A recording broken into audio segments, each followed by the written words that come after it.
بسم اللہ اول و آخرہ۔ ہماری نشستوں میں سید مودودی صاحب رحمۃ اللہ علیہ کا تذکرہ چل رہا ہے۔ سید مودودی رحمہ اللہ کی مارکۃ الآراء کتاب الجہاد فی الاسلام، وہ جب پہلی دفعہ مارکیٹ میں آئی، جو ان کی بالکل ابتدائی کتب میں سے ہے، اس کتاب نے جہاد فی سبیل اللہ کا حقیقی مفہوم جو قرآن مجید نے بیان کیا اس کو واضح کیا ہے، اور جہاد کے نام پر جو ہمارے معاشرے میں فکری مغالطے موجود ہیں ان کو رفع کرنے میں، ان کو ختم کرنے میں ایک کلیدی کردار ادا کیا ہے۔ اور اسی سے آگے ڈاکٹر اسرار صاحب رحمہ اللہ کی کتاب جہاد فی سبیل اللہ، اس کی اہمیت، لزوم، مراحل و مدارج، جس میں ڈاکٹر صاحب رحمہ اللہ نے اسے فرائض دینی کا جامع تصور یا دین کا جو ایک جامع تصور ہو سکتا ہے اس کے ساتھ ملا کر واضح کیا ہے، اور یہیں سے اصل میں وہ اقامت دین کا جو مضمون ہے یا اقامت دین کی جو تحریک ہے وہ پھر پیدا ہوتی ہے، اور یہی سفر ہے کہ جو پھر آگے ایک جماعت کی صورت میں چلتا ہے۔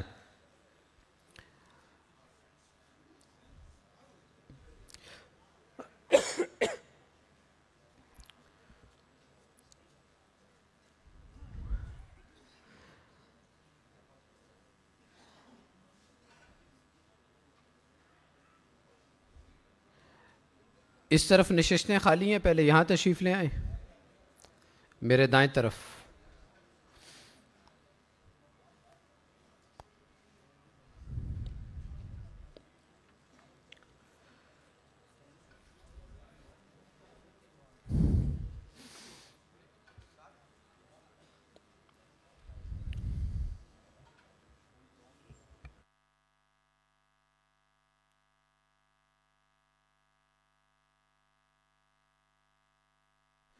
یہ دو گاڑیاں ہیں جن کی وجہ سے پارکنگ میں پرابلم ہے۔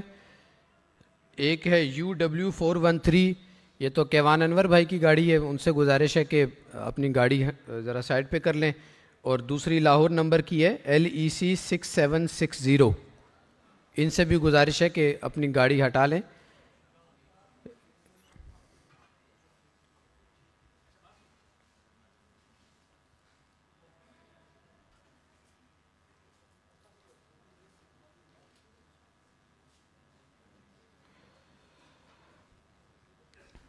ہم اپنے سلسلے کو آگے بڑھاتے ہیں۔ ہم نے اپنے اس کنونشن میں، چوتھے سالانہ کنونشن میں، تینوں یعنی جو بھی معاصر تحریکیں ہیں ان کے جو عمراء ہیں ان کو دعوت دی، اور ابھی ہمارے سامنے وقفے سے پہلے جو تحریک اسلامی کے امیر محترم زاہد حسین صاحب وہ گفتگو کر کے گئے، اور انہوں نے اس فکر کی اہمیت اور اس کے حوالے سے جو عملی کام کرنے کی ضرورت ہے اس پر روشنی ڈالی ہے۔ ہمارے ساتھ اب جماعت اسلامی کے امیر سراج الحق صاحب کو بھی ہم نے دعوت دی تھی، لیکن باوجود اپنی مصروفیات کے باعث وہ تشریف نہیں لا سکے۔ ان کی جگہ پر ان کی نیابت کے لیے نائب امیر جماعت اسلامی جو ڈاکٹر فرید احمد پراچا صاحب موجود ہیں، میں ان کی خدمت میں گزارش کروں گا کہ وہ تشریف لائیں، اور مولانا مودودی رحمہ اللہ کی کتاب، جس کو ہم نے اپنے اس چوتھے کنونشن کی بنیاد بنایا ہے، قرآن کی 4 بنیادی اصطلاحیں، اس پر اظہار خیال فرمائیں۔ ڈاکٹر فرید احمد پراچا صاحب، نائب امیر جماعت اسلامی۔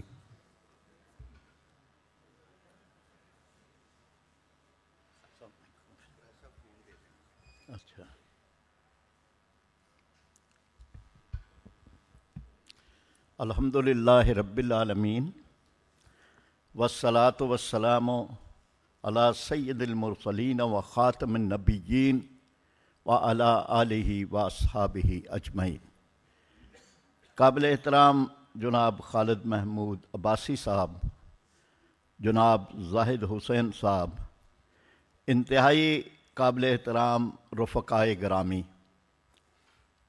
میں شکریہ ادا کرتا ہوں شبان المسلمین کا، جناب خالد محمود عباسی صاحب کا، کہ ان کی ہدایت پہ آج مجھے آپ دوستوں سے بات کرنے کا ایک موقع میسر آیا ہے۔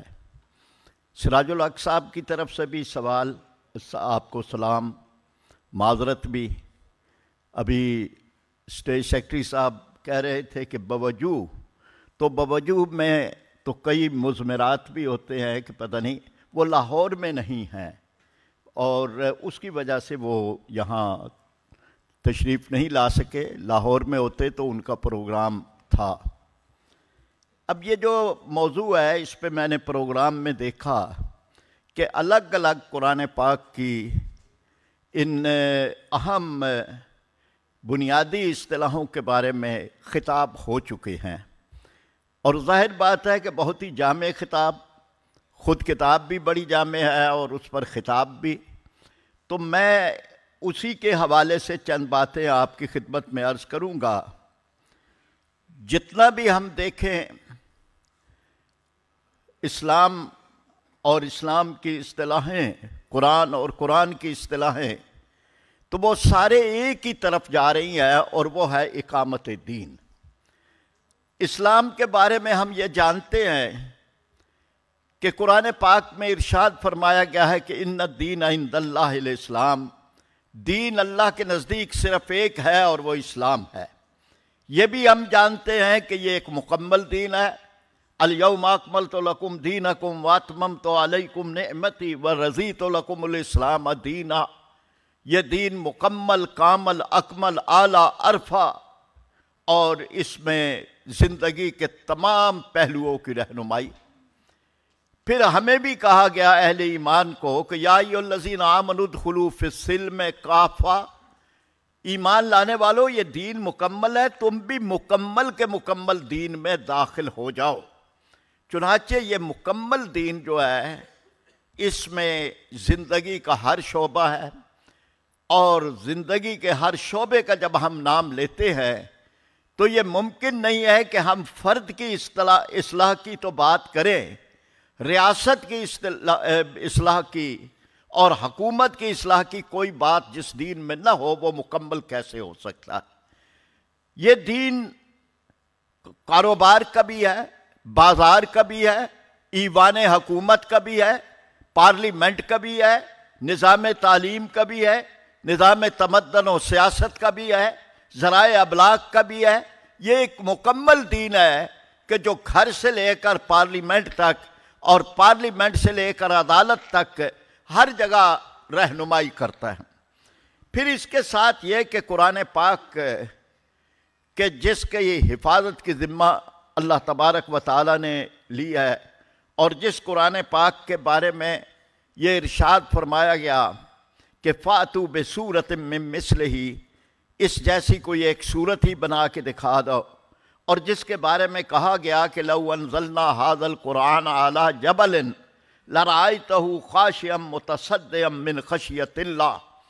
تو یہ قرآن پاک جو ایک ازلی ابدی ہمیشہ کی کتاب ہے اور ھدی للناس ہے، ھدی للمتقین ہے، تو اس قرآن پاک میں جتنے بھی احکامات ہیں ان میں نصف کے قریب احکامات وہ ہیں کہ جو کسی حکومت اور ریاست کے بغیر ان پر عمل درآمد ممکن نہیں ہے.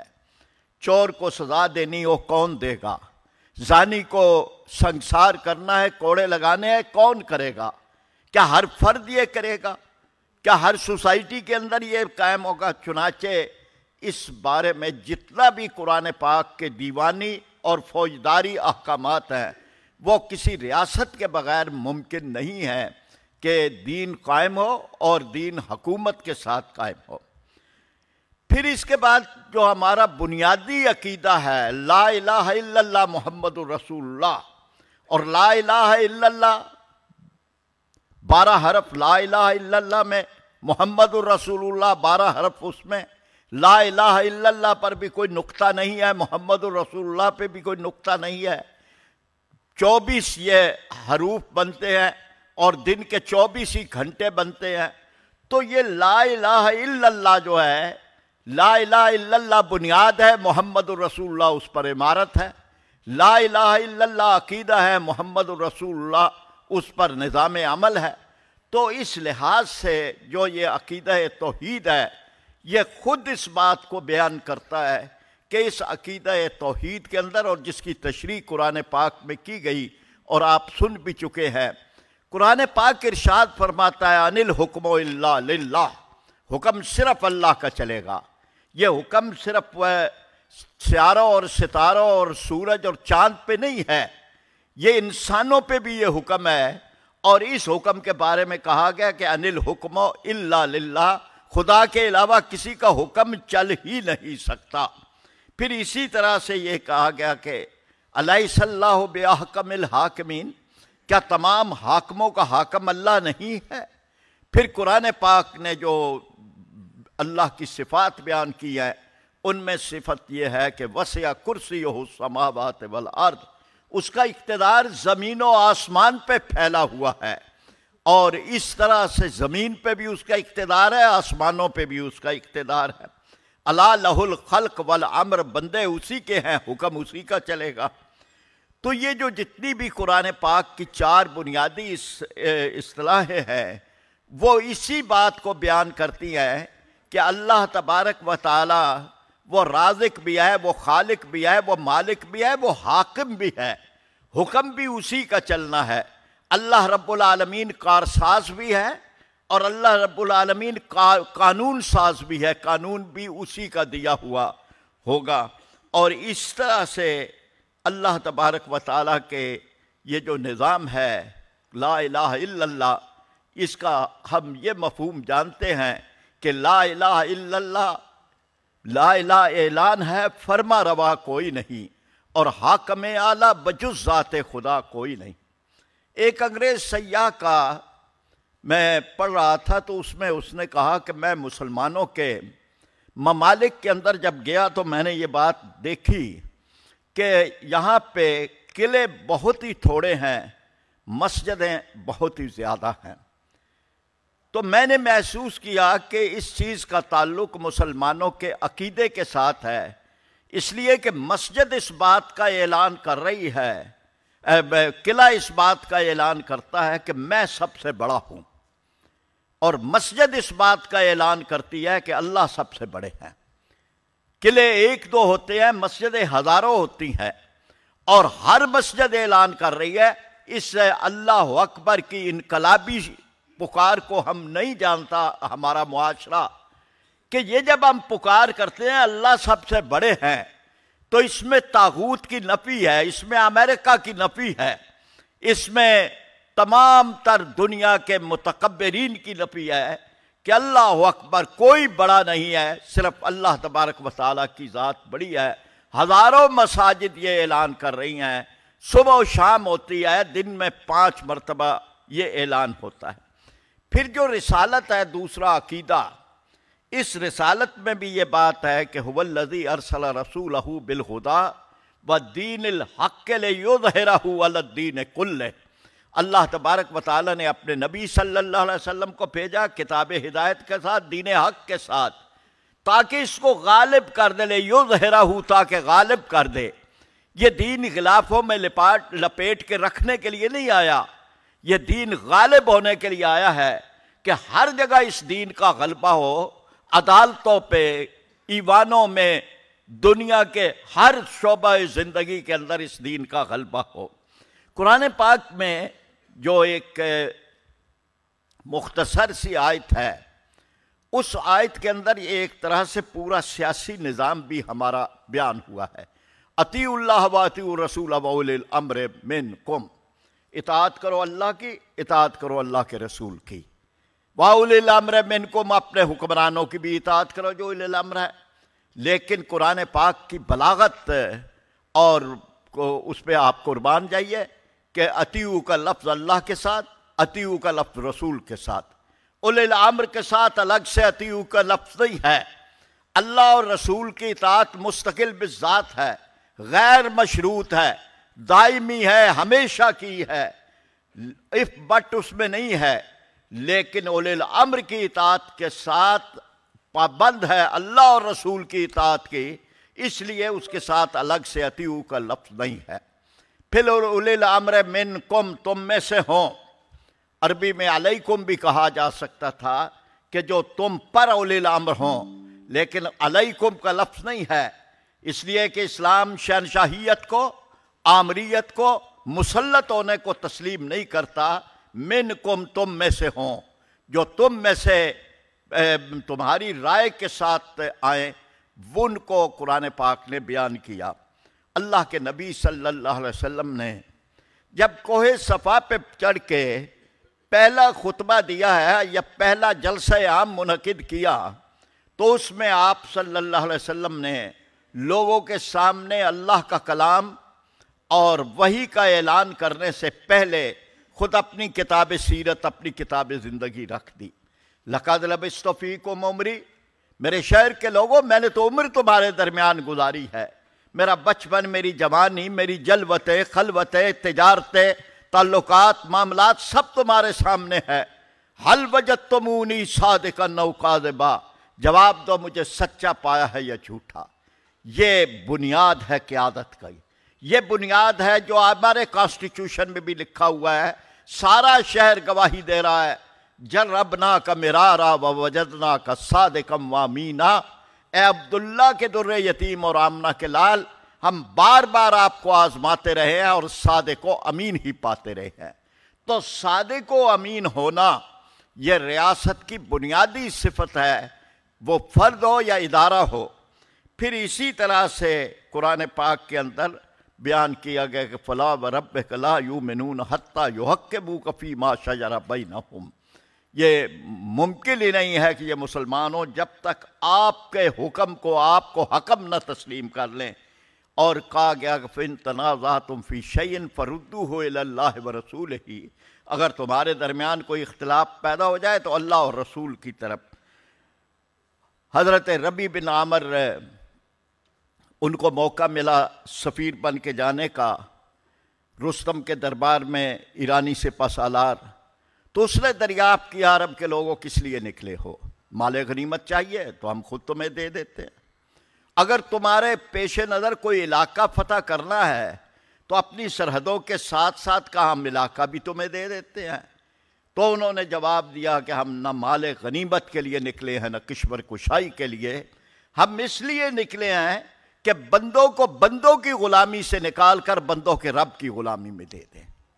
یہ وہ اس ریاست کا تصور ہے جو اسلام دیتا ہے، اور اس پر ہی مدینہ منورہ کی اسلامی ریاست قائم ہوئی۔ اور اللہ کے نبی صلی اللہ علیہ وسلم کی سنتوں کے بارے میں اختلاف ہوتے ہیں اور ہیں مسالک کے، اور کوئی اس میں عیب بھی نہیں ہے، رفع یدین کا، آمین بالجہر کا، کئی ہے، لیکن اس سنت پہ تو کوئی اختلاف نہیں ہے کہ آپ صلی اللہ علیہ وسلم نے مدینہ منورہ کے اندر ایک اسلامی ریاست قائم کی، اور اس پہ بھی کوئی اختلاف نہیں ہے کہ یہ اسلامی ریاست خلافت راشدہ کی شکل کے اندر چلی۔ چنانچہ یہ حکومت کا تصور یا دین کے قائم ہونے کا تصور یہ اللہ کے نبی صلی اللہ علیہ وسلم کی سنت مطہرہ بھی ہے، اور اسی کے لیے قرآن پاک کہتے ہیں کہ آپ کو بھیجا گیا۔ اب اس کے ساتھ قرآن پاک نے یہ بھی ارشاد فرمایا کہ وَمَن لَّمْ يَحْكُم بِمَا أَنزَلَ اللَّهُ، جو اللہ کے نازل کردہ حکموں کو نافذ نہ کریں، یعنی جو حکومت نافذ نہ کرے، کہیں ان کو ظالم کہا گیا، کہیں ان کو فاسق کہا گیا، کہیں ان کو کافر کہا گیا۔ اور قرآن پاک کے اندر یہ مقاصد بھی بیان کیے گئے ایک ریاست کے کہ الذین مکناہم فی الارض، جب ان کو زمین کا اقتدار دیا جاتا ہے تو ان کے کام کیا ہے؟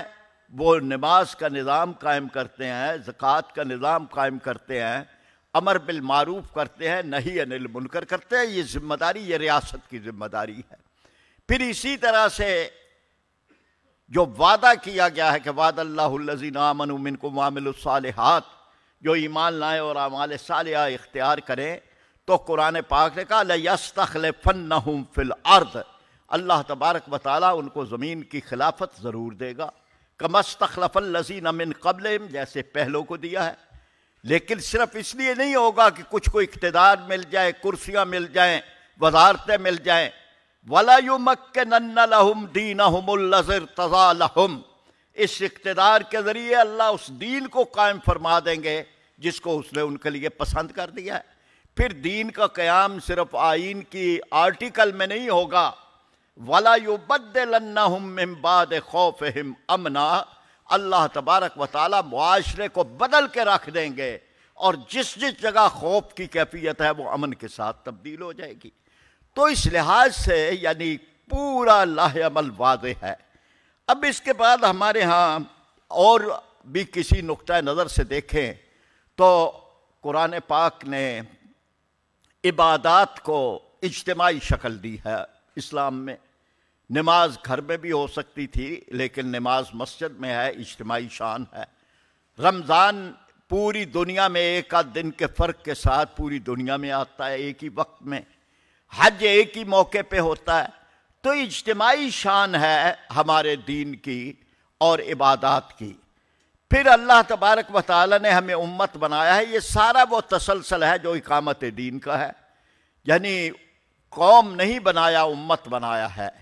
قومیں عصبیتوں سے بنتی ہیں، امت عقیدے سے بنتی ہے۔ قوم زبانوں، علاقوں، نسلوں سے بنتی ہے، امت ایمان سے بنتی ہے۔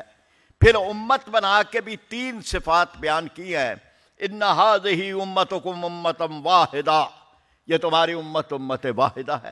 پھر یہ بھی کہا گیا کہ وَكَذَلِكَ جَعَلْنَاكُمْ أُمَّةً وَسَطًا لِتَكُونُوا شُهَدَاءَ عَلَى النَّاسِ، وہ امت وسط بنایا ہے جو ساری دنیا کے اندر شہادت حق کی ذمہ داری ادا کرتی ہے۔ پھر یہ بھی ارشاد فرمایا کنتم خیر امت اخرجت للناس، دنیا کی سب سے بہترین امت ہو، اور تمہیں بہترین اس لیے بنایا گیا ہے کہ تامرون بالمعروف وتنہون عن المنکر، نیکی کا حکم دیتے ہو اور برائی سے روکتے۔ آپ ذرا اس کو ایک اور انداز میں دیکھیں کہ دن میں 5 مرتبہ ہم امت بنتے ہیں۔ کوئی مسجد پاکستان میں یا دنیا میں ایسی نہیں ہے جہاں مقامی لوگوں کی پہلی صف ہو اور بعد میں آنے والوں کی یا دوسرے علاقوں والوں کی الگ صف ہو۔ کوئی پنجابیوں، پٹھانوں، بلوچوں، سندھیوں کوئی الگ نہیں ہے، عربی اجمیوں کی الگ نہیں ہے۔ جو پہلے آئے گا اگلی صف میں ہوگا، جو بعد میں آئے گا پچھلی صف میں ہوگا۔ غریب پہلے آئے گا اگلی صف میں ہوگا، امیر بعد میں آئے گا پچھلی صف میں ہوگا۔ یہ بھی عین ممکن ہے کہ سجدے کے حالت کے اندر جہاں کسی غریب کا پاؤں آ رہا ہو، پچھلی صف کے اندر کھڑے ہوئے کسی ترے باز کا وہاں سر آ رہا ہو، تو اسلام دن میں 5 مرتبہ غریبوں کے قدموں میں امیروں کے سر رکھوا دے۔ یہ ہے وہ دین کہ جس کو ہم جانتے ہیں، جس کو ہم مانتے ہیں۔ اب اس کے بعد جب یہاں پر کوششیں ہیں اور الحمدللہ ساری جماعتیں کوشش کر رہی ہیں، اور جو جماعت جس درجے میں بھی کر رہی ہے وہ بہت ہی خوبصورت ہے، کسی کی نفی نہیں کرنی چاہیے اور کسی کی نفی ہو نہیں سکتی۔ اب یہ کہہ سکتے ہیں کہ یہ کام جزوی ہے، اس کو اور بڑھنا چاہیے، لیکن آپ ہونے والے کسی کام کی نفی نہیں کر سکتے۔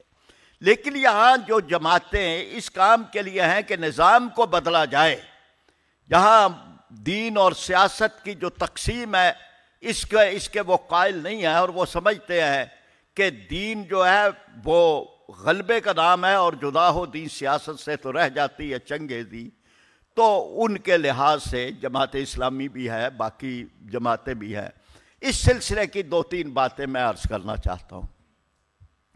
ایک بات تو یہ ہے کہ ہم دیکھیں کہ جب افغانستان سے روس کی فوجیں نکل گئی تھیں تو اس وقت ایک اعلان ہوا، فوری بعد ہی نیٹو کی فوجوں کو قائم رکھنے کے لیے پھر ایک مرتبہ اعلان کیا گیا نیٹو کے سیکرٹری جنرل کی طرف سے کہ پہلے دنیا کو سرخ خطرہ تھا، اب دنیا کو سبز خطرہ ہے۔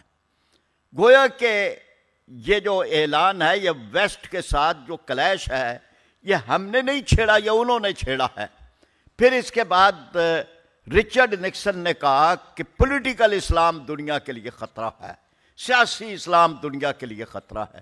گویا کہ وہ تو سمجھ رہے ہیں کہ خطرہ نمازیں پڑھنے سے نہیں ہے اور روزے رکھنے سے نہیں ہے، خطرہ سیاست دین کی حکومت قائم کرنے سے خطرہ ہے۔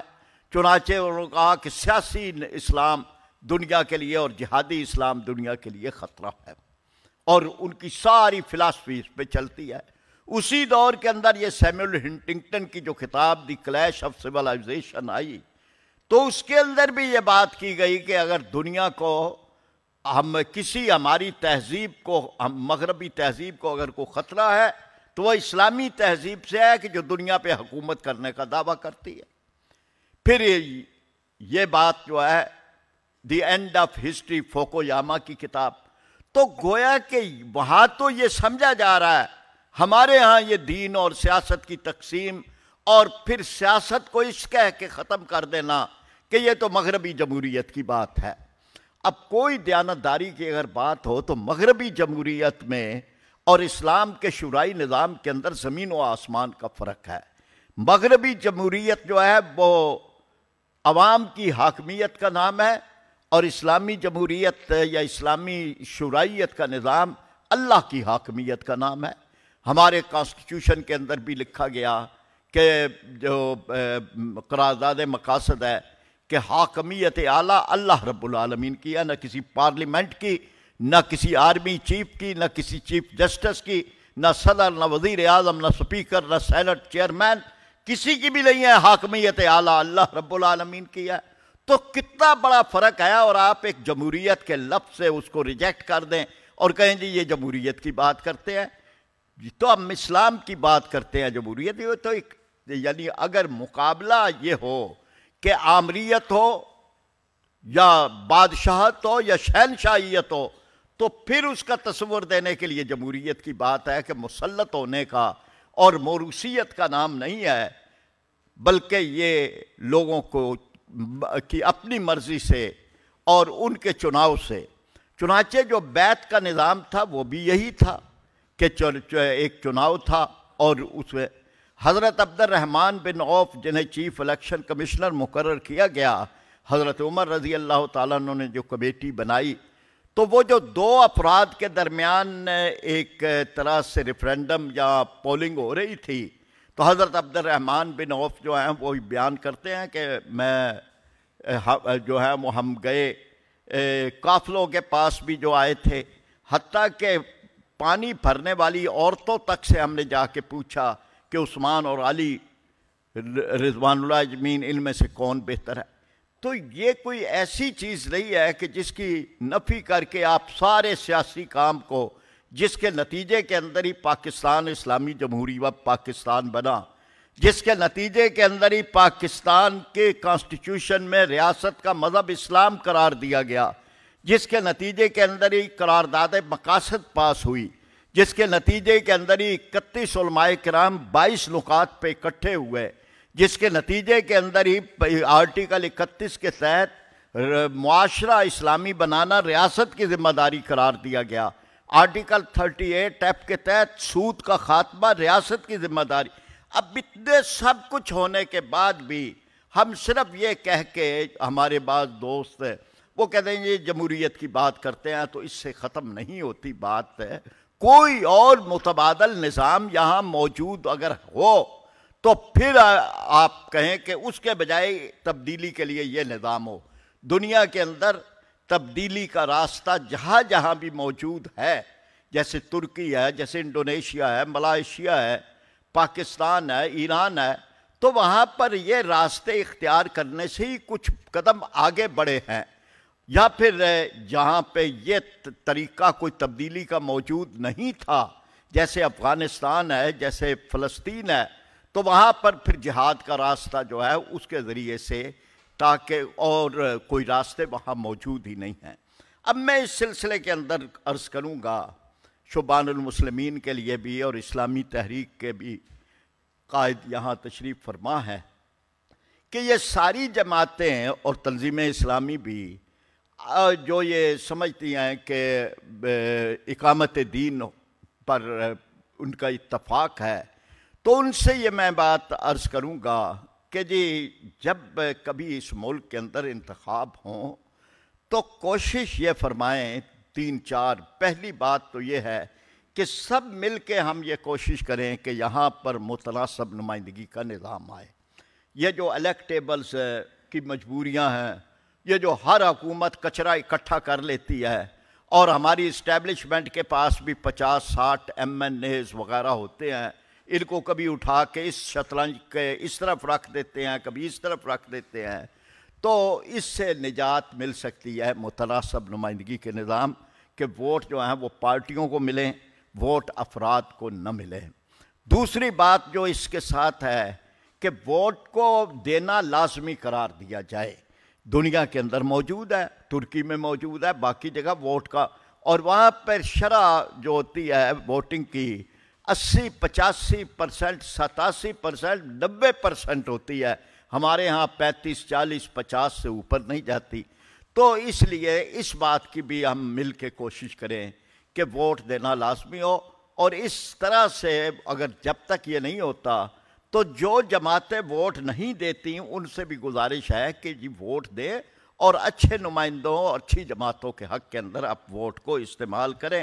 نہ دینے سے تو کوئی فائدہ جو ہے وہ نہیں ہے، وہ دوسری قوتوں کو اس کا فائدہ ہوتا ہے. چوتھی بات پھر یہ ہے کہ 62-63 پر عمل درآمد جو ہمارے آئین کا حصہ ہے، تو 62-63 پر عمل درآمد کا میکانزم کیا جائے. جماعت اسلامی نے اپنے منشور میں رکھا ہے کہ اس کے لیے ایک مستقل کمیشن ہو جو پورا ایک مسلسل وہ اس پہ کرتا رہے کہ لوگوں کو کوالیفائی ہونے کے لیے ان کو اپلائی کریں، وہ ان کے انویسٹیگیشن کریں، وہ ان کے بارے میں پوچھیں، ان کا اخبارات میں دیں. اور تاکہ یہ ہے کہ کوئی فرد ایسا کاغذات نامزدگی جمع کروانے والے دن ایک جج بیٹھ کے پوچھ رہا ہے کہ دعائے قنوت سناؤ، اور خود جج کو خود بھی نہیں آتی. تو یہ کون سا وہ پیمانہ ہے کہ جس سے یہ دیکھا جائے کہ یہ اسلام کا علم رکھتا ہے. چنانچہ اس کے لیے مستقل ہے. پھر اس کے بعد یہ کہ ساری جماعتیں جو انتخاب میں حصہ لیتی ہیں کم از کم یہ تو کر سکتی ہیں کہ ایک دوسرے کا مقابلہ نہ کریں. اس کو سیٹ ایڈجسٹمنٹ کہتے ہیں.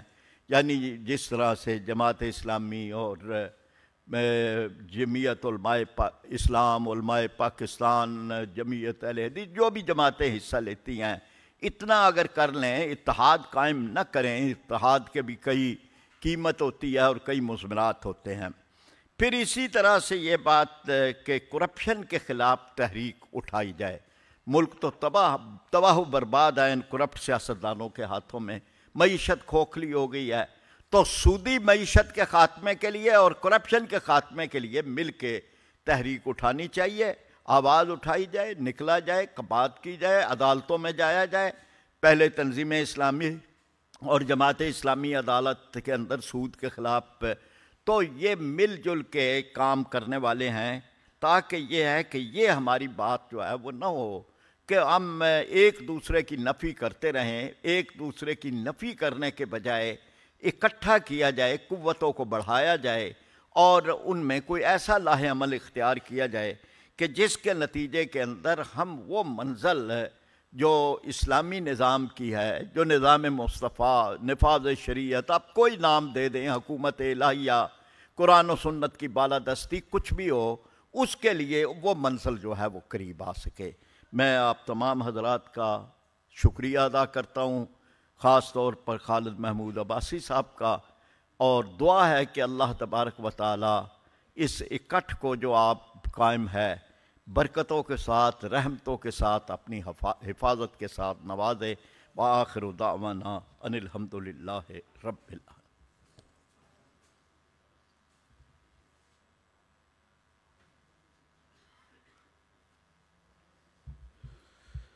شکریہ، جزاک اللہ ڈاکٹر فرید احمد پراچا صاحب، نائب امیر جماعت اسلامی. اصلاح احوال اور جماعتوں کے اتحاد کے حوالے سے اپنی معروضات پیش کر رہے تھے. ابتدا کی گفتگو میں انہوں نے جو فکر ہے، فکر اسلامی، اس کی جو فرائض کا تصور ہے، اور یعنی جس کتاب پر ہم گفتگو کر رہے ہیں اس کو قرآن مجید کی مختلف آیات کے ساتھ انتہائی مؤکد انداز میں ہمارے سامنے پیش کیا. اللہ تعالیٰ آپ کو بہترین اس کی جزا عطا فرمائے. ہم تہہ دل سے مشکور ہیں کہ آپ ہماری دعوت پر تشریف لائے. ایک اعلان مکتبے کی جانب سے ہے مزید کہ ڈاکٹر اسراج صاحب رحمہ اللہ کی جو کتاب ہے خلافت کی حقیقت اور عصر حاضر میں اس کا نظام، یہ وہ ماسٹر پیس ہے جو ہماری سوشل تھاٹ پر مبنی ہے، جو ہماری عمرانی فکر ہے. اس کا کرکس اگر کسی نے دیکھنا ہے تو وہ اس کتاب کی صورت میں ملے گا کہ جب یہ نظام قائم ہو جائے گا جس کی بات ہم کرتے ہیں، تو اس وقت عملی صورت میں یہ کیسے ظہور پذیر ہوگا. اور یہ کہ اس کا جو عملی شکل ہوگی آج کے جدید حالات کے مطابق وہ کیا ہوگی. تو یہ کتاب جو ہے اس کی اصل قیمت وہ 300 ہے، جبکہ ہمارے مکتبے پر 240 میں دستیاب ہے. اسی طرح منہج انقلاب نبوی، جو انقلاب لانے کا جو طریقہ کار ہے، اسلامی نظام کس طریقے سے آئے گا، اس حوالے سے مختلف ہمارے معاشرے میں آراء موجود ہیں، مختلف میتھڈالوجیز ہیں، لیکن اس ضمن میں ڈاکٹر اسرار صاحب رحمہ اللہ کا جو نقطہ نظر ہے وہ منہج انقلاب نبوی علیہ صاحب الصلاۃ والسلام کا ہے. تو وہ کتاب جو ہے وہ 500 کے بجائے 400 میں دستیاب ہے، اور باقی اس کے علاوہ ڈاکٹر صاحب رحمہ اللہ کی تمام کتب پر 20% ڈسکاؤنٹ موجود ہے. اس کے علاوہ ڈاکٹر رفیع الدین صاحب رحمۃ اللہ علیہ، جن کا میں ابھی شروع میں ذکر کر رہا تھا پہلے، ان کی کتاب ہے قرآن اور علم جدید، وہ 1500 کے بجائے 1200 میں دستیاب ہے. ایک گزارش مزید یہ ہے کہ آپ حضرات جب یہ اب ہمارا اختتامی سیشن ہے اگلا، اس میں جب آپ حضرات نکلیں گے باہر اس ہال سے تو بائیں جانب ہال کے، یعنی باہر نکلنے کے بعد بائیں جانب یہاں باکس موجود ہوگا، تو رجسٹریشن کارڈز اپنے وہاں پر آپ حضرات جو ہے وہ دے دیجیے گا. ہمارا جو پچھلا سالانہ اجتماع تھا اس میں ہم نے یہ بات عرض کرنے کی کوشش کی تھی کہ یہ خطہ ہمیں لگتا یہ ہے کہ مستقبل میں اپنی جو زمینی حیت ہے وہ تبدیل کرے گا. جغرافی ایک سے نہیں رہا کرتے، جب بڑے بڑے بلاکس کی شفٹنگ ہو رہی ہو، چیزوں میں جب اتھل پتھل ہو رہا ہو دنیا میں، تو پھر جغرافیے بھی تبدیل ہوا کرتے ہیں. مستقبل میں ہوگا کیا حقیقی اعتبار سے وہ اللہ تعالیٰ کی ذات اقدس ہی بہتر جانتی ہے، لیکن لگتا یہ ہے کہ حالات میں اور جغرافیے میں بھی شاید کوئی تبدیلی واقع ہو. اس کو سامنے رکھتے ہوئے اور فیوچر کو فورسی کرتے ہوئے قرآن اور احادیث اور اس خطے کے معروضی حالات اور یہاں پر ہمارے اکابرین کی جو کنٹریبیوشن ہے 400 سالہ فکری و تجدیدی مساعی، جس کے بارے میں ڈاکٹر اسرار صاحب رحمہ اللہ کا فرمانا یہ تھا کہ پاکستان کی بنیادوں میں وہ 400 سالہ فکری اور تجدیدی مساعی کا خزانہ موجود ہے. تو وہ خزانہ دراصل میں یہی خزانہ ہے، یہ فکر وہ خزانہ ہے کہ جو اس پاکستان کی بنیادوں میں موجود ہے. تو جغرافیے تبدیل ہو جایا کرتے ہیں لیکن قومیں پھر سے کھڑی ہو جایا کرتی ہیں، اور قوموں کو کھڑا ہونے کے لیے نظریہ چاہیے ہوتا ہے. وہ نظریہ ہمارے پاس اس فکر کی صورت میں موجود ہے. تو ہم نے اپنے پچھلے سالانہ اجتماع میں یہ بات پوری وضاحت کے ساتھ بیان کی تھی کہ حالات سے مایوس نہیں ہونا چاہیے، امید کی کرن جو ہے وہ اس کو سامنے رکھنا چاہیے، اور امید کی کرن بہرحال ہمارے سامنے موجود ہے. اور یہی وہ شے ہے کہ جس کو ہم نے مزید فورسی کرتے ہوئے، خالد عباسی صاحب نے مزید لیکچرز بھی دیے تھے جس کو پھر کتابی صورت میں بھی اب ہم نے شائع کیا الحمدللہ. اسی تھیم کو پھر آگے ہم نے بڑھاتے ہوئے اس اجتماع کی تھیم رکھی تھی کہ اس فکر کی، یعنی جو خزانہ ہے فکری 400 سالہ، اس کی جڑ اور بنیاد کیا ہے. وہ یہ سید مودودی علیہ رحمہ کی کتاب ہے قرآن کی 4 بنیادی اصطلاحیں، جس کو ہم نے اپنے اس چوتھے سالانہ کنونشن کی بنیاد بنایا ہے الحمدللہ.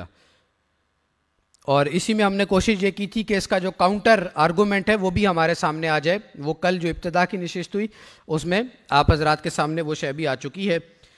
اب آخری گفتگو ہے استاد مکرم خالد محمود عباسی صاحب کی. آپ کی گفتگو کا عنوان ہے سیاسی اسلام، نظریہ پاکستان اور دنیا کا مستقبل.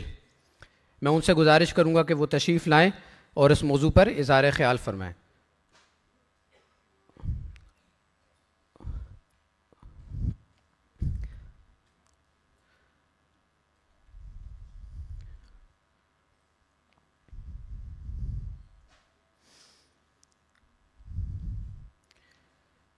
ہم انشاءاللہ کوشش کریں گے کہ وقت پر نماز ادا کریں.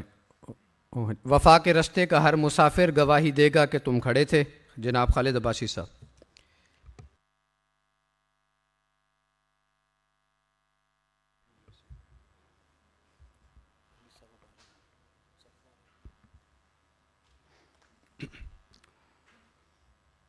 نحمدہ و نصلی علی رسولہ الکریم. اما بعد فاعوذ باللہ من الشیطان الرجیم. بسم اللہ الرحمن الرحیم. هو الذی ارسل رسولہ بالہدی ودین الحق لیظہرہ علی الدین کلہ وکفی باللہ شہیدا. صدق اللہ العظیم. رب اشرح لی صدری ویسر لی امری واحلل عقدۃ من لسانی یفقہوا قولی. آمین یا رب العالمین. ہم نے یہ 1.5 دن لگا کے مولانا مودودی رحمۃ اللہ علیہ کی کتاب قرآن مجید کی 4 بنیادی اصطلاحیں، اس پر سیر حاصل گفتگو کی ہے. سوال و جواب بھی ہوئے ہیں، لیکچرز بھی ہوئے ہیں، کاؤنٹر بھی ہوا ہے. ایک طرح کا بحث مباحثہ یہاں پہ ہم نے اس پہ کیا.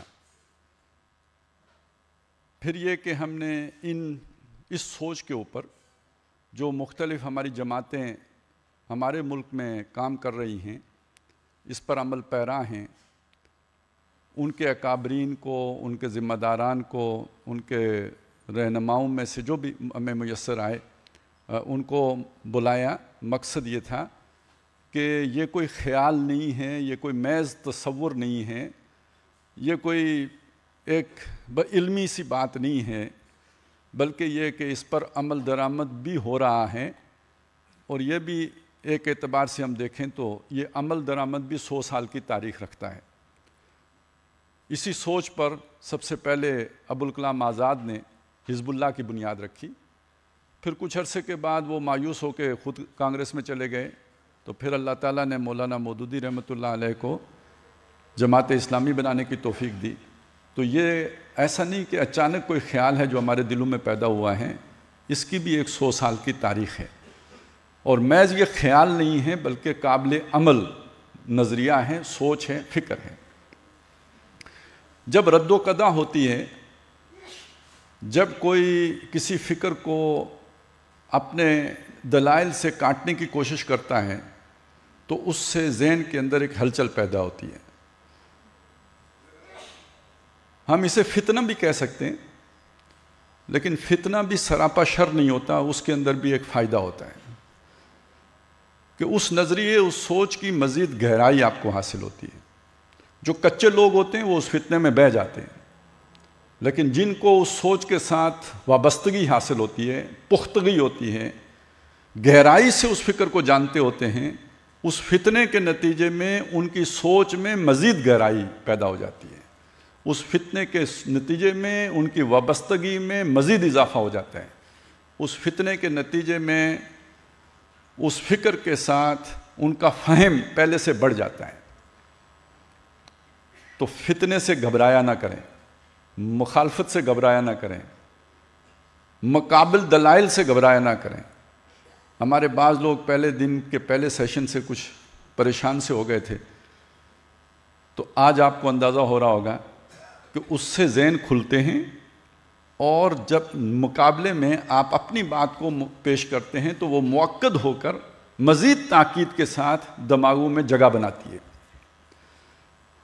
اللہ تبارک و تعالیٰ نے قرآن مجید میں اس کا ذکر کیا ہے. سورہ حج میں، ابھی موقع نہیں ہے، مطالعہ کیجئے گا، کہ اللہ تعالیٰ کوئی بات کہتا ہے، اس بات میں شیطان اپنا مفہوم ڈال کے لوگوں کے ذہنوں میں اس کے غلط معنی بٹھا دیتا ہے، اس سے فتنہ پیدا ہوتا ہے. اس کے نتیجے میں جن کے دلوں میں روگ ہوتا ہے وہ اس فتنے کی نظر ہو جاتے ہیں، جن کے دلوں میں ایمان ہوتا ہے ان کے ایمان میں اضافہ ہو جاتا ہے. تو یہ فتنہ بھی میں نے عرض کیا کہ سراپا شر نہیں ہوتا، اس کے اندر بھی اہل ایمان کے لیے مفید پہلو موجود ہوتا ہے. لہٰذا یہ جو قرآن مجید کی 4 بنیادی اصطلاحیں تھیں، اس کے مقابل ایک پورا تھیسس آیا، اور وہ تھیسس ہے تعبیر کی غلطی. ابتداً اسے بہت ہلکا لیا گیا. مولانا مودودی رحمۃ اللہ علیہ نے تو اس کا جواب دینا بھی گوارا نہیں کیا، اور اس لیے نہیں کیا کہ وہ استدلالی اتنا بودا ہے کہ میرا خیال ہے کہ اس کا جواب دینا بنتا بھی نہیں تھا. لیکن تاریخ، یہ حالات کی ستم ظریفی ہے کہ 9/11 ہو گیا، امریکہ کو سیاسی اسلام سے ڈر لگنے لگا. اس کے بعد اس نے دباؤ ڈالا مسلم حکمرانوں کے اوپر کہ آپ نے اپنے ہاں سے پولیٹیکل اسلام کو ختم کرنا ہے. ہماری اسلام سے کوئی دشمنی نہیں ہے، لیکن پولیٹیکل اسلام کو ہم برداشت نہیں کر سکتے. تو وہ جس شے کو ہم سمجھے تھے کہ یہ کچھ بھی نہیں ہے، وہ امریکی سرما لگا کے بڑی قاتل شے بن گئی. پھر اس کو ایسے دانشور میسر آ گئے کہ جن کو کوئی کہیں پلیٹ فارم نہیں ملتا تھا، تو ان دانشوروں کو مین سٹریم میڈیا میسر آ گیا. پہلے جو دینی پلیٹ فارم تھا وہ علماء کے پاس تھا، مسجد ہے، مدرسہ ہے، خطبہ ہے، امامت ہے، اس میں ان کی کوئی گنجائش ہی نہیں، ان کو سننے والے چند دانے ہیں، لیکن یہ کہ اب حکومت کے زیر انتظام اور زیر انصرام اور یہ کہ تعاون کے ساتھ یہ ممکن ہو گیا کہ اتنے علماء کو ابلاغ کے مواقع میسر نہیں ہیں جتنے ان دانشوروں کو ابلاغ کے مواقع میسر آ گئے جو اس سیاسی اسلام کی کاٹ کرتے ہیں۔ دوسری طرف اس سیاسی اسلام کو انتہا پسندی کے ساتھ جوڑ کر دہشت گردی کی صورت دے کر بدنام کیا جانے لگا، اور گویا اسے برابر کر دیا گیا دہشت گردی کے۔ سیاسی اسلام کا مطلب یا مترادف بنا دیا گیا سیاسی اسلام کو دہشت گردی کے۔ یہ ہمارے ان 20 سالوں کا بہت بڑا فتنہ ہے، یہ چھوٹا سا فتنہ نہیں ہے، اور اس فتنے کی تپش اس نے محسوس کی ہوگی کہ جس کے دل میں اس سیاسی اسلام کی حقیقی محبت تھی۔ یہ میرا نظریہ جو ہے یہی تو میری آس ہے، یہ میرا جو نظریہ ہے یہی میری آس کا پنچھی ہے، اور دور افق پہ آس کا پنچھی اڑتے اڑتے ڈوب گیا کہ مصداق ان حالات میں یہ پنچھی ڈوبتا نظر آ رہا تھا۔ اس لیے ہم نے ایک کوشش کی کہ یہ چیز اثر نو اجاگر کی جائے، اس فکر کی طرف دوبارہ ذہنوں کو متوجہ کیا جائے، اور ان سارے حالات نے ایک خاص طور پہ میرے سامنے ایک بات لائی کہ کوشش یہ کی جائے کہ اسے کسی نئے استدلال کے ساتھ پیش کیا جائے۔ ایک نیا استدلال جو میرے سامنے آیا، مثلا آپ کے سامنے یہ 4 اصطلاحات آ گئی، الہ ہے، رب ہے، دین ہے، مذہب عبادت ہے اور دین ہے۔ ان چاروں کا حاصل کیا ہے؟ ان چاروں کا حاصل یہ، جیسے کہ ہم نے سمجھا کہ الہ اور رب کا معنی ہے جو ہمارے سوچ کے قریب ترین ہے، بادشاہ۔ دین کا معنی ہے اس بادشاہ کا ضابطہ، قانون، اور عبادت کا معنی ہے اس قانون کی تابعداری۔ جیسے ہمارے زمانے میں پارلیمنٹ ہے، وہ مقننہ ہے، وہ قانون بناتی ہے، اس قانون پر حکومت عمل درآمد کراتی ہے، اور اس ملک کے شہری اس قانون کی تابعداری کرتے ہیں۔ تو بادشاہت کی حیثیت کس کی ہو گئی؟ پارلیمان کی۔ حکومت کی حیثیت منتظمہ کی ہو گئی، یعنی بادشاہ کا وہ والا رول جس میں وہ اپنا قانون ایگزیکیوٹ کراتا ہے، اور ہم تابعدار ہوئے، یعنی عبادت گزار ہوئے ان قوانین کے جن کے ہم فرما بردار ہیں۔ اور اگر اس قانون کو کوئی چیلنج کرے تو اس چیلنج کرنے کو کیا کہتے ہیں جی؟ کیا چیلنج کیا گیا؟ حکومت کی رٹ چیلنج کی گئی۔ اب بس یہاں پہ اللہ تعالیٰ کو بادشاہ کے طور پر رکھیے، اور یہ کوئی مثال نہیں ہے۔ اللہ تعالیٰ نے جس طرح اپنے لیے الہ کا لفظ استعمال کیا ہے، جس طرح اپنے لیے رب کا لفظ استعمال کیا ہے، اسی طرح اپنے لیے الملک کا لفظ بھی استعمال کیا ہے۔ اللہ کے ناموں میں سے ایک اہم نام جو ہے الملک ہے۔ قرآن مجید میں 17 مرتبہ لہو ملک السماوات والارض اور للہ ملک السماوات والارض آیا ہے۔ 10 مرتبہ للہ ملک السماوات والارض اور 7 مرتبہ لہو ملک السماوات والارض کے الفاظ آئے ہیں۔ 17 مرتبہ آسمانوں اور زمین کی بادشاہی کا ذکر ہے کہ وہ اللہ کے پاس ہے۔ یہی مضمون ہے جیسے ابھی آپ کے سامنے آیا وسع کرسیہ السماوات والارض، یعنی وہ بادشاہ ہے، کرسی اس کی بادشاہی کی علامت ہے۔ وہ آسمانوں اور زمین تک وسیع ہے کا مطلب یہ کہ اللہ کی بادشاہی آسمانوں اور زمین تک وسیع ہے۔ تبارک الذی بیدہ الملک، بابرکت ہے وہ ذات کہ جس کے ہاتھ میں بادشاہی ہے۔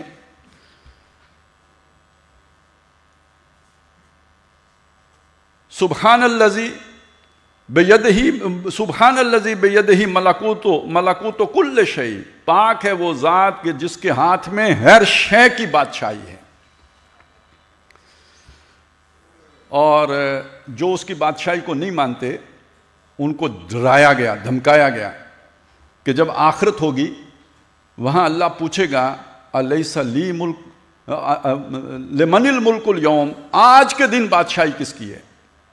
للہ الواحد القہار، اللہ کی ہے جو اکیلا ہے، چھایا ہوا ہے، اس کی بادشاہی ہے۔ تو وہاں تو اللہ کی بادشاہی ظاہر بھی ہو جائے گی. یہاں امتحان ہے کہ کون اپنی آزاد مرضی سے اللہ کی اس بادشاہی کو قبول کرتا ہے یا نہیں قبول کرتا. تو جس نے اللہ کو مانا ہے، اب ذرا دیکھیے، الہ کا وہ تصور جو ہمارے سامنے مولانا وحید الدین خان صاحب نے رکھا ہے، وہ بادشاہ کا تصور نہیں ہے. وہ تو بس ایک آلیہ والا جو ہے نا تصور، جس کی پوجا کی جاتی ہے، جس کی پرستش کی جاتی ہے، جس کی ڈنڈوت بجا لائی جاتی ہے، جس کے جو پوجا پاٹ کے مختلف طریقے اختیار کیے جاتے ہیں، جس کی زیادہ سے زیادہ ثنا کر لی جاتی ہے، وہ والا تصور ہے. الملک والا تصور تو نہیں ہے. تو اگر ان کا تصور مان لیا جائے تو گویا اللہ کو الملک کی سطح سے گرا دیا جاتا ہے. پھر وہ تسبیح بھی ختم ہو گئی نا. تسبیح کا تو مطلب ہی ہے کہ اللہ کو اس کے مقام بلند پر برقرار رکھنا. تو اس کا مقام بلند کیا ہے؟ وہ بادشاہ ہے. اور جب آپ نے الہ اور رب کا تصور وہ کر دیا جو مولانا وحید الدین خان صاحب بتا رہے ہیں، تو آپ نے اسے بادشاہ ہونے کے تصور سے گرا دیا. اور ہم یہ دیکھتے ہیں کہ دنیا میں جو بادشاہ گزرے ہیں، وہ بادشاہ اپنے لیے رب کا لفظ استعمال کرتے تھے، الہ کا لفظ استعمال کرتے تھے. فرعون نے نہیں کیا انا ربکم الاعلی، میں نہیں جانتا میرے سوائے مصر میں تمہارا کوئی الہ ہے. تو کس معنی میں وہ یہ کہہ رہا ہے؟ بادشاہ ہونے کے معنی میں کہہ رہا ہے. تو اللہ تعالیٰ بادشاہ ہے، یہ بات ذہن میں رکھیے. اور دین کا مطلب اللہ کا قانون ہے. انسان کو اس نے اپنا خلیفہ بنایا ہے. خلیفہ کا کیا مطلب ہوا؟ خلیفہ کا مطلب یہ ہوا کہ جیسے یوں سمجھیے ہندوستان ہے، یہاں بادشاہت کس کی ہے؟ ملکہ برطانیہ کی ہے. ملکہ برطانیہ اپنا حکم نافذ کرنے کے لیے اپنا ایک نمائندہ بھیج دیتی ہے یہاں پر. اس نمائندے کو ہم کیا کہتے ہیں؟ وائسرائے. اللہ تعالیٰ بادشاہ ہے، وہ اپنا حکم دینے کے لیے خود نہیں آتا، وہ اپوائنٹ کرتا ہے اپنا ایک نمائندہ. اس اپوائنٹ کرنے کو کہتے ہیں مامور کرنا. تو نبی کون ہوتا ہے؟ کون اسے مامور کرتا ہے؟ اللہ مامور کرتا ہے. یہ کسبی مقام نہیں ہے کہ انسان اپنی محنت سے اس مقام پر پہنچ جائے، یہ اللہ تعالیٰ چن لیتا ہے. اللہ یستفی من الملائکۃ رسلا و من الناس. اللہ چن لیتا ہے فرشتوں میں سے بھی رسولوں کو اور انسانوں میں سے بھی رسولوں کو. یہ چناؤ ہے، اللہ پسند کر لیتا ہے کسی کو، اسے مامور کر دیتا ہے. اچھا، جب اللہ اسے مامور کرتا ہے، اللہ کی طرف سے وہ اپوائنٹڈ ہوتا ہے، تو اللہ تعالیٰ اس کو باقی انسانوں سے ایک خاص معاملے میں ممتاز کر دیتا ہے کہ اس سے غلطی نہیں ہوتی. اللہ اسے پروٹیکشن دے دیتا ہے، غلطی ہو تو فوراً اصلاح کر دیتا ہے. دو باتیں ہو گئیں اس میں خاص، باقی انسانوں سے مختلف. اللہ نے اپنی نیابت کے لیے اسے چن لیا. دوسری بات کیا ہوئی؟ اللہ تعالیٰ نے اس کو غلطی سے مبرہ کر دیا، معصوم عن الخطا کر دیا. اب آپ تیسرا نتیجہ کیا نکلے گا اس کا؟ جو معصوم عن الخطا اور اللہ کا نمائندہ ہو، اس کی غیر مشروط اطاعت کرنا انسانوں کے ذمہ ہو جائے گا. اس لیے وہ مطاع مطلق ہوتا ہے. یہ نبی کی تین جو ہے نا حیثیتیں ہیں، مامور من اللہ ہے، معصوم عن الخطا ہے، اور مطاع مطلق ہے. بلا کسی شرط کے، بغیر کسی اگر مگر کے، بغیر کسی چون چرا کے اس کی اطاعت کرنی ہوگی. اس کا مطلب کیا ہوا؟ اطاعت کس کی کر رہے ہیں آپ؟ اصل میں اطاعت اللہ کی ہے. حکم کس کا ہے؟ امر کس کا ہے؟ احکام کس کے ہیں؟ اللہ کے ہیں. ہم تک پہنچا کون رہا ہے؟ اللہ کا وائسرائے پہنچا رہا ہے، جسے ہم نبی کہتے ہیں، وہ پہنچا رہے ہیں. اس کو اپوائنٹ کس نے کیا؟ اللہ نے کیا. اس کو معصوم کس نے بنایا؟ اللہ نے بنایا. اور ہمارے ذمہ کیا ہو گیا؟ اس کی اطاعت کرنا. اس کی اطاعت در حقیقت اللہ کی اطاعت ہے. من یطع الرسول فقد اطاع اللہ. جس نے رسول کی اطاعت کی اس نے اللہ کی اطاعت کی، کیونکہ رسول اللہ کی طرف سے فرستادہ ہے. اب وہ بادشاہ کی حیثیت اور کھل گئی، واضح ہو گئی یا نہیں ہو گئی؟ وہ اس کا وائسرائے ہے.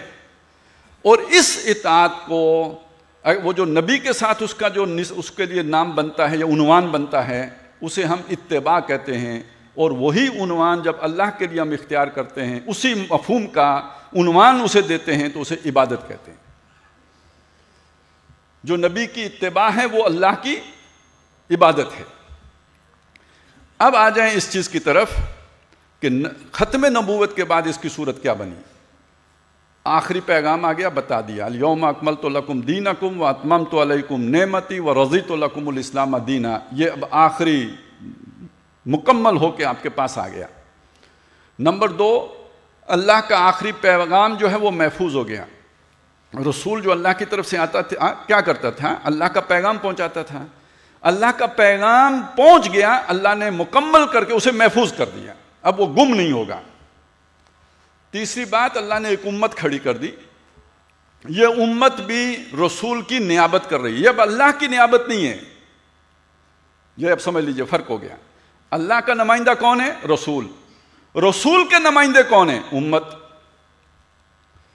یہ جو آتا ہے نا کذالک جعلناکم امۃ وسطا لتکونوا شہداء علی الناس ویکون الرسول علیکم شہیدا، وہ جبریل جو پیغام لے کے محمد الرسول اللہ صلی اللہ علیہ وسلم تک آئے تھے، وہ پیغام محمد الرسول اللہ نے تم تک پہنچایا اور تم نے پہنچانا ہے تمام انسانوں تک۔ یہ وہ چیز تھی کہ جسے حضرت ابو بکر صدیق رضی اللہ تعالیٰ عنہ نے جب خلیفہ بنے تو آپ نے فرمایا کہ انا خلیفۃ رسول اللہ، میں اللہ کے رسول کا خلیفہ ہوں۔ وہ تو پھر بعد میں جا کے اسے خلیفۃ المسلمین کے ساتھ اس ٹرم کو تبدیل کر دیا گیا۔ وجہ اس کی کیا تھی؟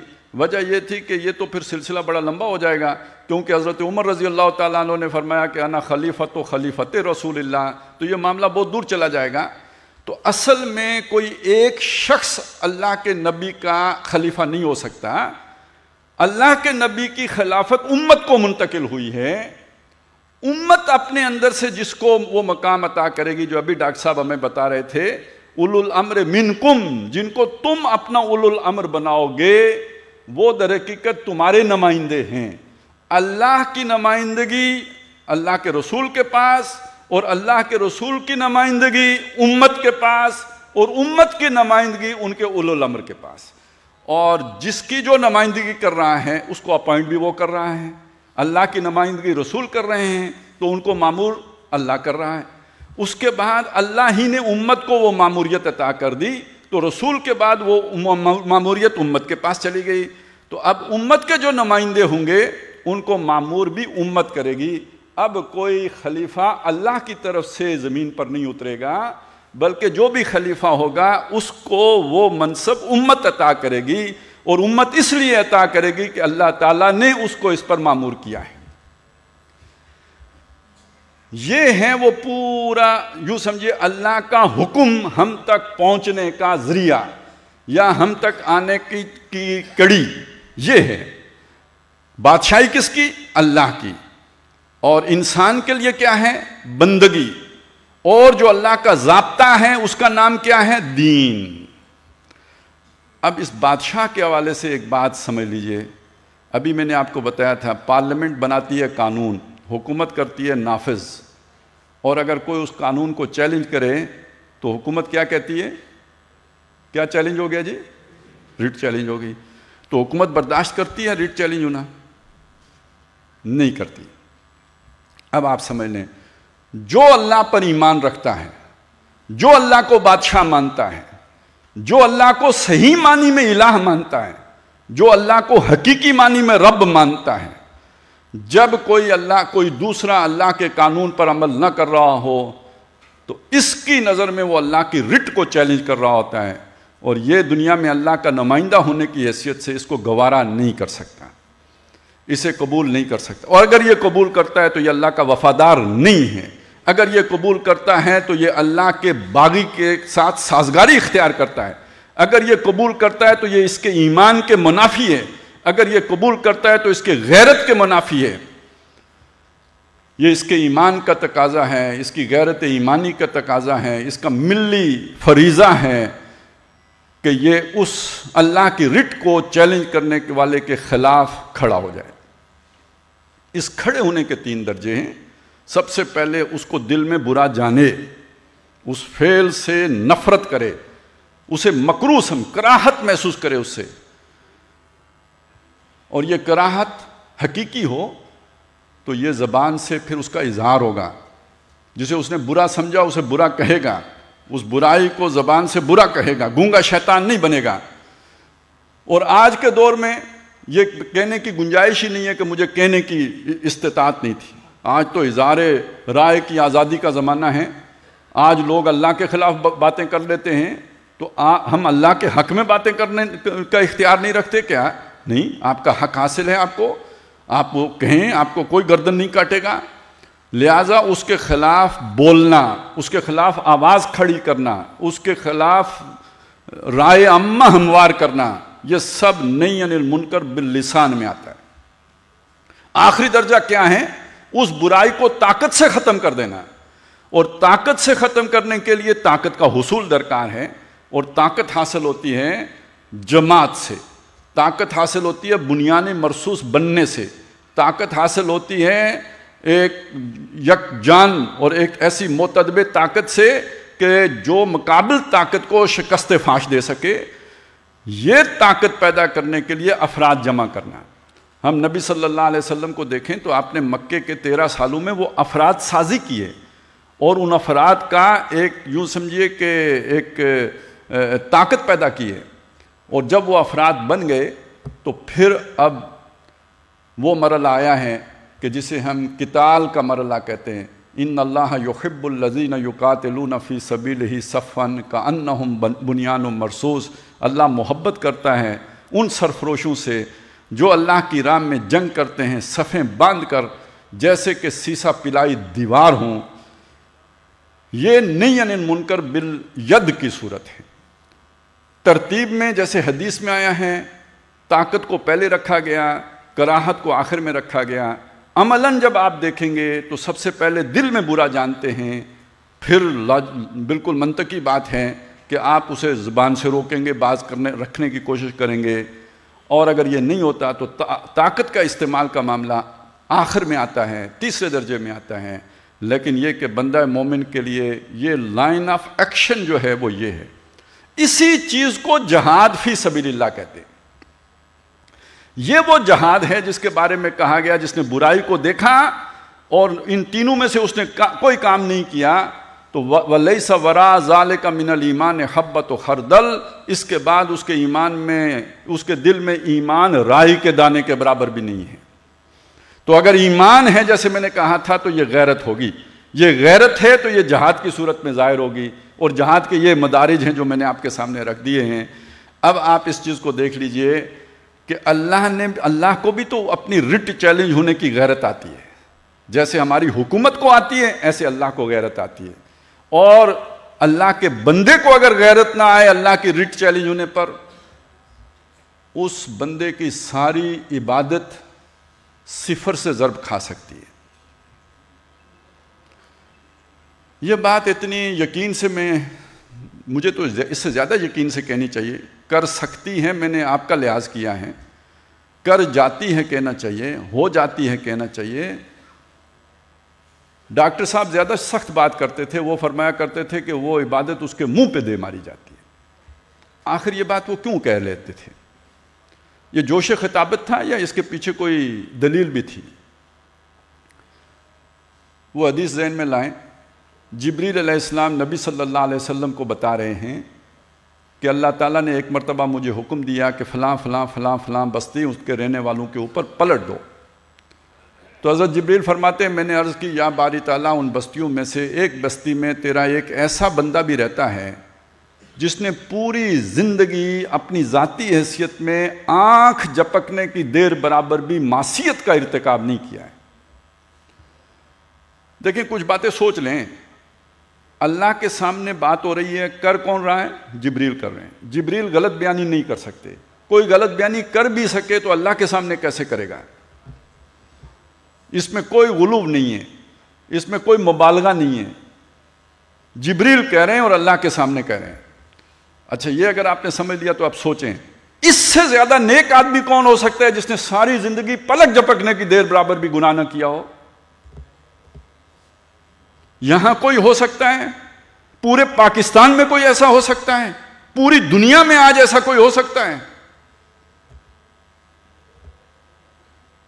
اور تیسری بات، جبریل اس شخص کا ذکر اللہ کے سامنے کیوں کر رہے ہیں؟ اس لیے کر رہے ہیں اتنے عبادت گزار آدمی کے ہوتے ہوئے بھی میں عذاب نازل کر دوں، یا اس لیے کر رہے ہیں کہ اگر میں ادھر عذاب نازل کروں تو اس کا کیا کرنا ہے، اس کو تو بچانا چاہیے نا، یہ اتنا آپ کا نیک بندہ ہے، یہ بھی بیچ میں رگڑے میں آ جائے گا تو اس کا کیا کرنا ہے، اس لیے ذکر کر رہے ہوں۔ اب جواب سنیے، اللہ نے فرمایا اس بستی کو پلٹو، اس پر بھی باقیوں پر بھی۔ آپ کے ذہن میں سوال آنا چاہیے نا، کیوں؟ تو جبریل کے دل میں بھی یہ سوال ہوگا، تو اللہ نے خود جواب دیا، اس لیے کہ میرے احکامات توڑے جا رہے تھے اور اس کا چہرہ میری غیرت میں کبھی متغیر نہیں ہوا، اس کا رنگ نہیں بدلا۔ تو جو بات میں نے آپ کے سامنے عرض کی تھی بے بنیاد ہے، جو ڈاکٹر صاحب کہتے تھے کہ ساری عبادت صفر ہو جائے گی، بے بنیاد ہے، یا منہ پہ ماری جائے گی، بے بنیاد ہے۔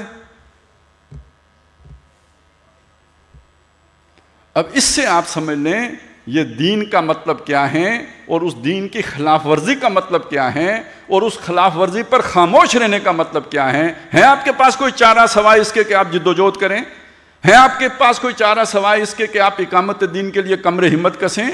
ہے آپ کے پاس کوئی رستہ سوائے اس کے کہ آپ اپنا تن من دھن اس جد و جہد میں لگا دیں؟ اس میں آپ کی نجات ہے، اس میں آپ کی بچت ہے۔ اور یہ وہ بات ہے جو سورہ صف میں آئی ہے کہ اے ایمان والو، میں تمہیں وہ تجارت نہ بتاؤں جو تمہیں دردناک عذاب سے بچائے۔ هل ادلکم علی تجارۃ تنجیکم من عذاب علیم تؤمنون باللہ ورسولہ وتجاہدون فی سبیل اللہ باموالکم وانفسکم۔ ایمان لاؤ، یقین والا ایمان اللہ اور اس کے رسول پر، اور جہاد کرو اللہ کی راہ میں، اپنے مال بھی لگاؤ، اپنی جانیں بھی کھپاؤ، یہی تمہارے لیے بہتر ہے اگر تم سمجھ سکو۔ یعنی اگر یہ نہیں کرو گے تو تجارت نہیں کی، تجارت نہیں کرو گے تو دردناک عذاب سے نہیں بچو گے۔ ایمان کے دعوے دار وہ بھی تھے جنہوں نے کہا ہم ایمان لائے، اللہ نے کہا نہیں، تم یہ کہو کہ ہم نے اسلام لایا ہے، ایمان ابھی تمہارے دلوں میں داخل نہیں ہوا۔ قالت الاعراب آمنا قل لم تؤمنوا ولکن قولوا اسلمنا ولما يدخل الايمان في قلوبكم۔ ساتھ انہیں بتا دیا کہ جن کے دل میں ایمان چلا جاتا ہے، اتر جاتا ہے، کھب جاتا ہے، ان کا معاملہ کیا ہوتا ہے۔ انما المؤمنون الذين آمنوا بالله ورسوله ثم لم يرتابوا وجاهدوا باموالهم وانفسهم في سبيل الله اولئک هم الصادقون۔ وہ یقین والا ایمان لائے اور انہوں نے اللہ کی راہ میں اپنے مالوں اور جانوں کے ساتھ جہاد کیا، اپنے دعویٰ ایمان میں سچے یہ ہیں، تم نہیں سچے ہو، تمہارا ابھی قولی ایمان ہے، دل میں نہیں گیا ہے۔ جن کے دل میں چلا گیا وہ جہاد بھی کرتے ہیں، جہاد کے بغیر وہ نہیں رہتے۔ اور جہاد کا مطلب کیا ہے؟ وہ حدیث میں آ گیا، کوئی جہاد کرتا ہے اپنے قبیلے کے لیے، کوئی اپنی شہرت کے لیے، قوی کہلانے کے لیے، کوئی مال غنیمت کے لیے۔ اللہ کے نبی ان میں سے مجاہد فی سبیل اللہ کون ہیں؟ فرمایا من جاہد لتکون کلمۃ اللہ ہی العلیٰ، جس نے جہاد کیا کہ اللہ کا کلمہ سب سے اونچا ہو جائے، وہ ہے مجاہد فی سبیل اللہ۔ کلمہ اونچا ہونے کا مطلب کیا ہے؟ اللہ کا دین غالب ہو جائے۔ کلمہ اونچا ہونے کا مطلب کیا ہے؟ کہ اللہ کی رٹ کو چیلنج کرنے والے ختم ہو جائیں۔ کلمہ اونچا ہونے کا مطلب کیا ہے؟ اللہ کے قانون کے مقابل مزاحم قوتیں دم توڑ جائیں۔ یہ اللہ کا کلمہ اونچا ہو گیا۔ اس کے لیے محنت کرنی پڑے گی، اس کے لیے جد و جہد کرنی پڑے گی، اس کو جہاد فی سبیل اللہ کہیں گے۔ یہ محنت، یہ جد و جہد نہیں کرو گے تو دردناک عذاب سے نہیں بچو گے۔ یہ ہیں در حقیقت یہ چار بنیادی اصطلاحیں جو ہے نا، اس کو اگر آپ دوسرے انداز میں سمجھنے کی کوشش کریں تو یہ مطلب اس کا نکلتا ہے۔ مولانا مودودی رحمۃ اللہ علیہ نے تو اس کتاب کا یا اس سوچ کا جواب نہیں دیا، لیکن بعد میں جب یہ چیزیں زیادہ پھیلیں تو ڈاکٹر اسرار احمد نے رحمۃ اللہ علیہ، انہوں نے اس کا جواب دیے اور ایک سے زیادہ دفعہ دیا۔ جن لوگوں کو اس مضمون سے دلچسپی ہے، میں ان کی دلچسپی کے لیے عرض کر رہا ہوں کہ جیسے میں نے آپ کو ایک نئے اسلوب میں بات آپ کے سامنے رکھی، تو ڈاکٹر صاحب نے بھی ایک نئے اسلوب میں بات سامنے رکھی۔ انہوں نے ایک مضمون لکھا، بڑا علمی مضمون ہے، نبی اکرم صلی اللہ علیہ وسلم کا مقصد بعثت۔ وہ کتابی صورت میں موجود ہے، آپ اس کا بھی مطالعہ کر سکتے ہیں۔ ابھی باہر بھی جو مکتبہ ہے اس پر وہ کتاب موجود ہوگی۔ اس میں ڈاکٹر صاحب نے سمجھایا کہ نبی صلی اللہ علیہ وسلم کا جو مقصد بعثت ہے قرآن مجید کی روح سے وہ اظہار دین حق علی الدین کلہ ہی ہے، اور قرآن کی روح سے آپ کی بعثت کل جہاں کے لیے ہوئی ہے، وما ارسلناک الا رحمۃ للعالمین اور وما ارسلناک الا کافۃ للناس بشیرا ونذیرا۔ تو آپ کے مقصد بعثت کی تکمیل تبھی ہوگی جب کل عالم پر اللہ کا دین غالب ہوگا، اس سے پہلے گویا آپ کا مشن ہنوز شرمندہ تکمیل رہے گا۔ یہ وہ تھیم ہے اس کا، وہ باقی تو آپ پڑھیں گے تو آپ کو سمجھ آئے گی۔ یہ در حقیقت کاؤنٹر تھا یہ جو کتاب ہے تعبیر کی غلطی اس کا، کہ یہ دین کو قائم کرنے کی جد و جہد کرنا نبی صلی اللہ علیہ وسلم سے بھی وفاداری کا تقاضا ہے۔ ابھی تو میں نے آپ کے سامنے اللہ سے وفاداری کا تقاضا کے طور پہ سامنے رکھا، حضور کی اتباع کا تقاضا بھی یہ ہے کہ آپ دین کو قائم کرنے کی جد و جہد کریں۔ میں اس کتاب کی زیادہ تفصیل میں نہیں جاتا، بس اتنا تعارف کافی ہے۔ پھر آخری دور میں یہ تو ڈاکٹر صاحب نے کہیں 83-84 میں شاید یہ والا مضمون لکھا تھا، پھر 93 کے آس پاس انہوں نے ایک اور مضمون لکھا، اور وہ بھی اب کتابی صورت میں دستیاب ہے، بر عظیم پاک و ہند میں اسلام کے انقلابی فکر کی تجدید و تعمیل اور اس سے انحراف کی راہیں۔ یہ جو انحراف کی راہیں ہیں آخر میں جو انہوں نے رکھا ہے، یہ در حقیقت یہی سوچ تھی، اس میں تعبیر کی غلطی بھی ہے، اور خاص طور پہ جو جاوید احمد غامدی صاحب کی جو اس وقت سوچ تھی اس کو سامنے رکھ کر انہوں نے انحراف کی رائیں جو ہے اس کا ذکر کیا۔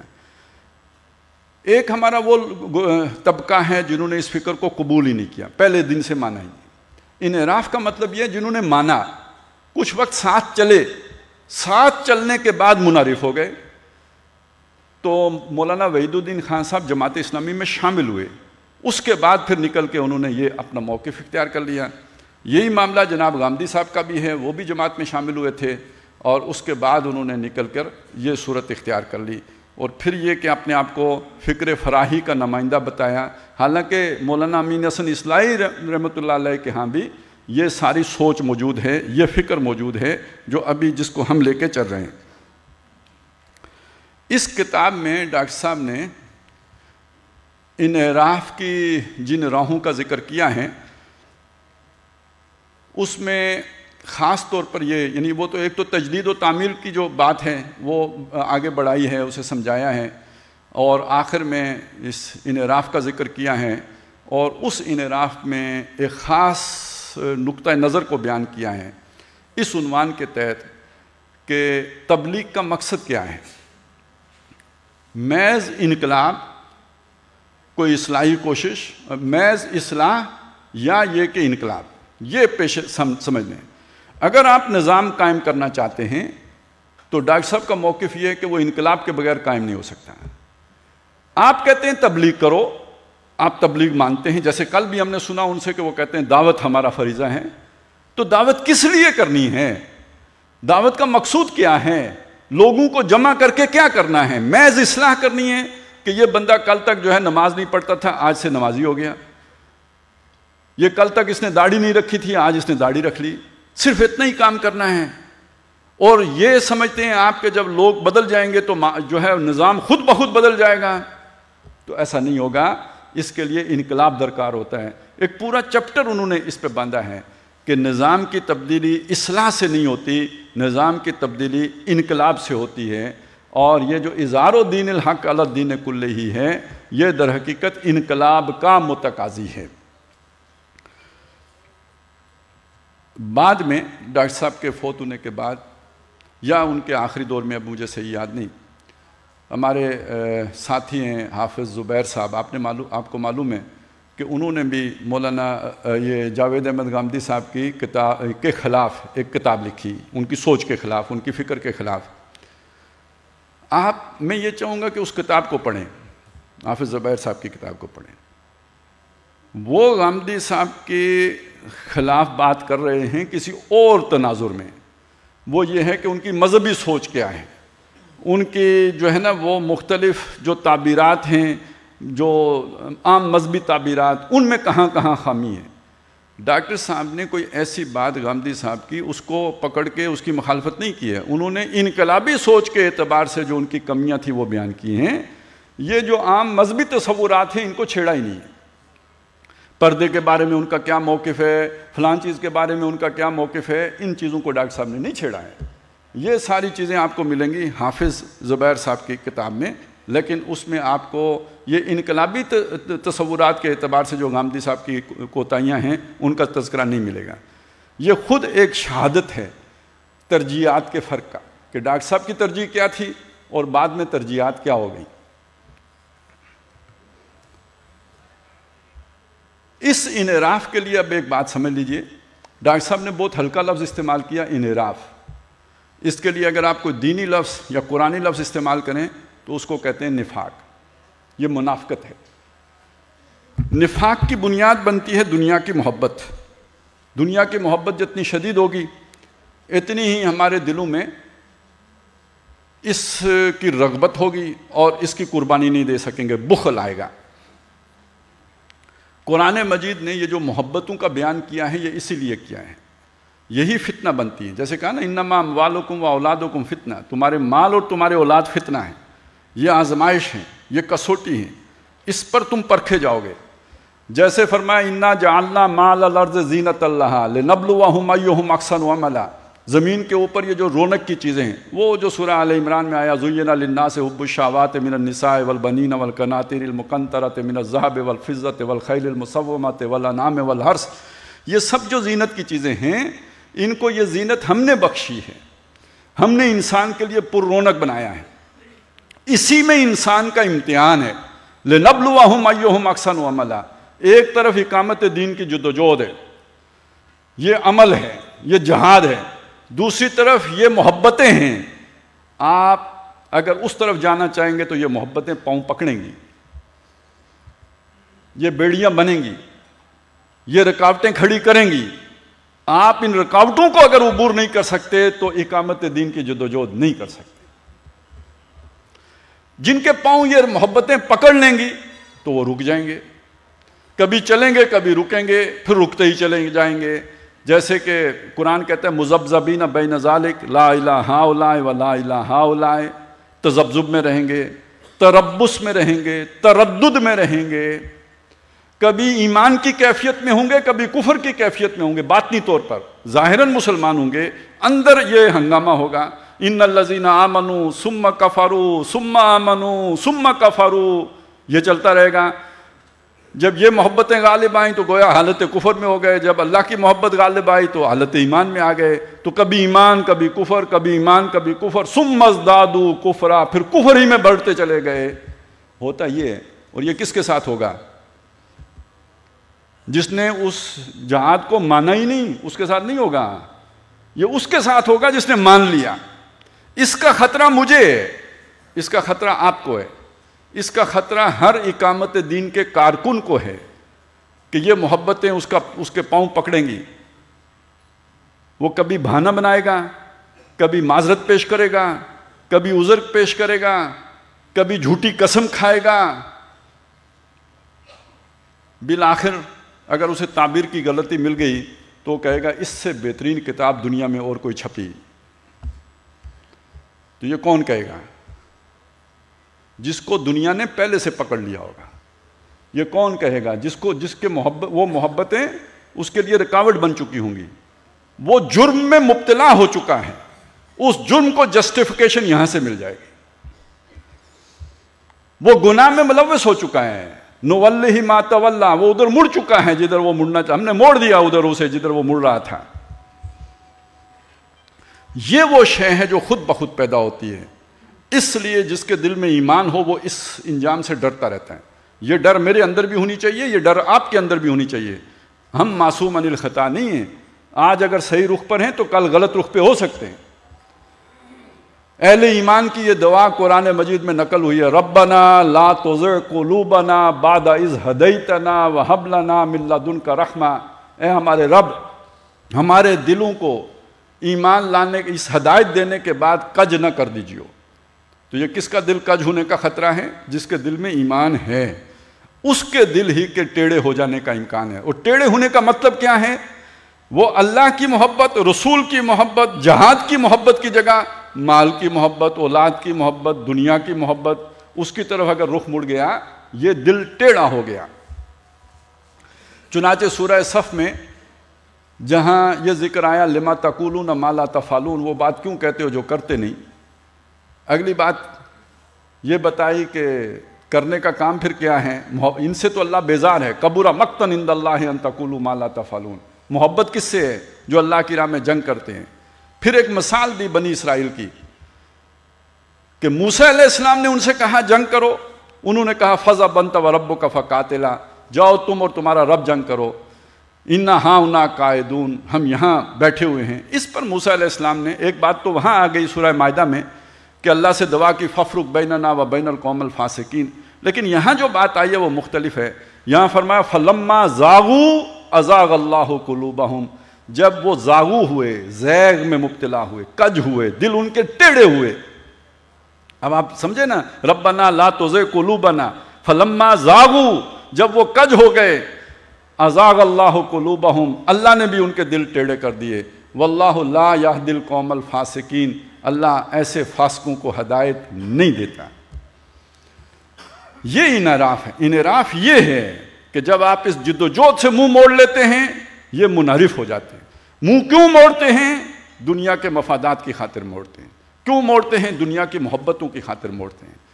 یہ اصل ٹیسٹ ہے کہ آپ کو محبت اللہ سے ہے یا آپ کو محبت اپنے مفادات کے ساتھ ہے. اس کو اب سامنے رکھ کے وہ آیت بھی پڑھ لیں، لن تنالوا البر حتی تنفقوا مما تحبون. اب دیکھیے یہ فعل مضارع کے اوپر لن کا داخل ہونے کا مطلب کیا ہے؟ تاکید اپنے آخری درجے میں ہے. تم ہرگز نیکی کو نہیں پا سکتے، ہرگز نہیں پا سکتے جب تک کہ تم اپنی محبوب چیز جو ہے وہ خرچ کرنے کے لیے تیار نہ ہو جاؤ. سب سے محبوب چیز جان ہے، کسی کا مال ہے. جب تک وہ اللہ کی راہ میں لگانے کے لیے دل میں آمادگی نہ پیدا ہو جائے، نیکی کے آس پاس بھی نہیں پھٹکے ہو. اب آپ سوچئے، جو مولانا مودودی رحمۃ اللہ علیہ نے یہ بات لکھی کہ جس نے قرآن مجید کی ان 4 بنیادی اصطلاحات کو نہیں سمجھا، وہ 2/3 قرآن مجید کی تعلیمات سے غفلت میں رہا. تو ایسا نہیں ہے کیا؟ بلکہ کبھی کبھی خیال آتا ہے شاید ہم سمجھنے کے باوجود بھی اس درجے میں نہیں سمجھے کہ ہماری غفلت کی آنکھ کھل جائے. شاید ہم بھی غافل ہی ہیں. نہیں تو ہماری زندگیوں کے اندر یہ جد و جہد پوری آب و تاب کے ساتھ نظر آئے. ہم فعال ہوں، ہم اس کو پہلی ترجیح بنائیں. یہ ہمارا جو ہے جسے کہتے ہیں نا دیوانگی طاری کرے یہ ہمارے اوپر. یہ اگر نہیں ہے تو پھر ہم ان تعلیمات کو صحیح معنی میں نہیں سمجھے ہیں. اللہ تعالیٰ ہمیں اس کی سمجھ عطا فرمائے. نہیں سمجھیں گے تو پھر یہ بھی ہو سکتا ہے کہ پھر کوئی نہ کوئی ہمارے دلوں میں کوئی وسوسہ ایسا پیدا ہو ہی جائے. کسی کتاب سے بھی وسوسہ پیدا ہو جاتا ہے، کسی انسان کی تقریر سے بھی وسوسہ پیدا ہوتا ہے. یہ صرف جنی وسوسہ نہیں کرتے، انسان بھی وسوسہ کر دیتے ہیں. اور ان کی طرف شاید جناتی وسوسہ کرتے ہوں جو باقیوں کے دلوں میں وسوسہ کرتے ہیں. تو پھر اس وقت اس کی بات اچھی لگ جائے اور ہمارے پاس جو ہدایت تھوڑی بہت ہے اس سے بھی محرومی ہو جائے. اس سے بچنے کا ایک ہی طریقہ ہے کہ جو کچھ معلوم ہے، جو حقیقت ہم پر کھلی ہے، اس کو دل و جان سے مانیں، دانتوں سے پکڑ کر رکھیں اور اپنا سب کچھ اس پر نچھاور کرنے اور قربان کرنے کے لیے تیار رہیں.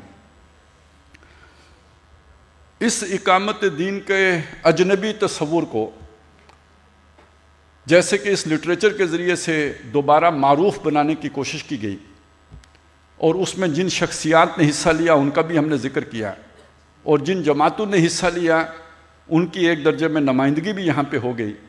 لیکن یہ کہ اس کے ساتھ ساتھ کچھ تجاویز آئی ہیں کہ یہ جماعتیں مشترکہ طور پر بھی تو کوشش کر سکتی ہیں، اپنے اختلافات کو ایک طرف رکھتے ہوئے جو مشترک نکات ہیں ان پر بھی کام ہو سکتا ہے. اس اقامت دین کے کام کے لیے شبان المسلمین ہر طرح کے تعاون کے لیے تیار ہیں. اپنے سارے بزرگوں کے ساتھ ہم سے سب سینئر ہیں. ڈاکٹر اسرار احمد رحمۃ اللہ علیہ نے ایک تجویز دی تھی، بہت پہلے دی تھی، جس کا ذکر سید زاہد حسین صاحب نے اپنی گفتگو میں کیا ہے تجویز اصل میں وہ یہ تھی کہ جماعت اسلامی، تحریک اسلامی اور تنظیم اسلامی، یہ 3 جماعتیں اپنی ایک شورا تشکیل دے لیں. اس شورا میں 50% نمائندگی جو ہے وہ جماعت اسلامی کی ہو اور 25% نمائندگی جو ہے وہ تنظیم اسلامی اور تحریک اسلامی کی ہو.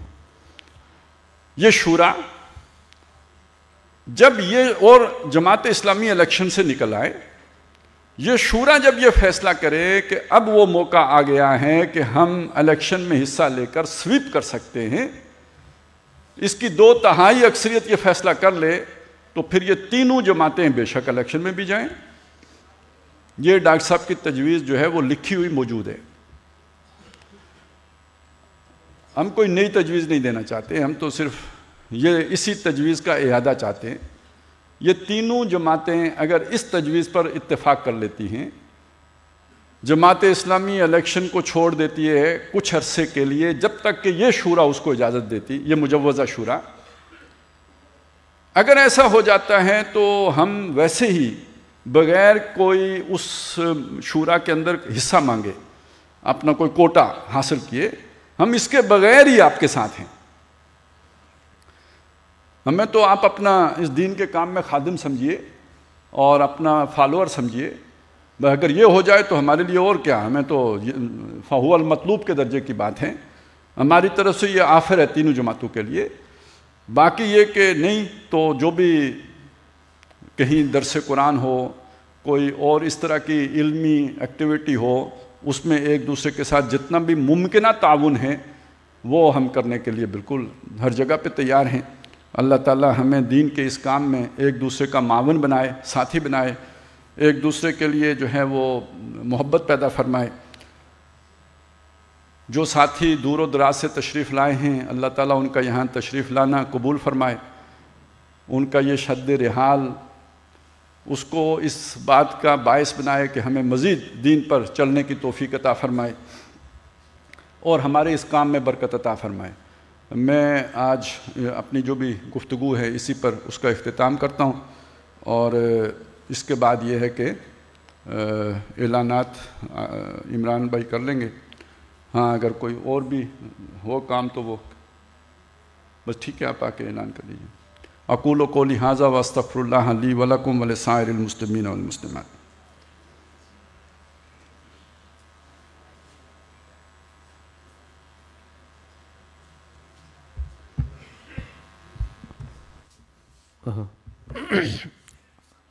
شکر صد شکر کے جمازہ بمنزل رسید. ہم اپنا جو بنیادی کنٹینٹ ہے وہ ہمارا الحمدللہ مکمل ہو گیا ہے. ایک اعلان یہ ہے کہ ایک شناختی کارڈ ملا ہے کسی صاحب کا، جنہیں یعنی صاحب کا بھی گمہ ہو، وہ رجسٹریشن ڈیسک سے جا کر لے سکتے ہیں.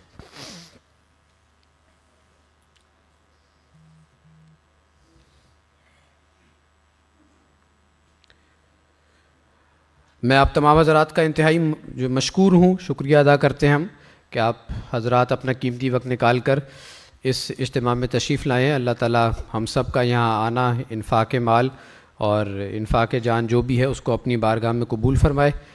میں گزارش کروں گا مفتی امین سواتی صاحب سے کہ وہ تشریف لائیں اور جو دعا کے اختتام کے ساتھ، یعنی اس دعا کے ساتھ اس جو کنونشن ہے ہمارا، اس کا اختتام ہو جائے گا انشاءاللہ.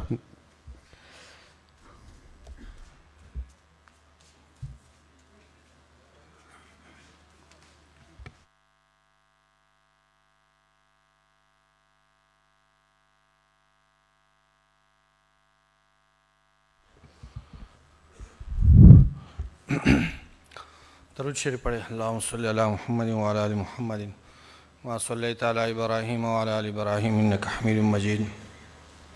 اللہم بارک علی محمد وعلی آل محمد کما بارکت علی ابراہیم وعلی آل ابراہیم انک حمید مجید.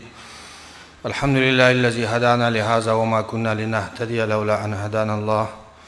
ربنا لا تؤاخذنا ان نسینا واخطأنا. ربنا ولا تحمل علينا إصرا كما حملته على الذين من قبلنا.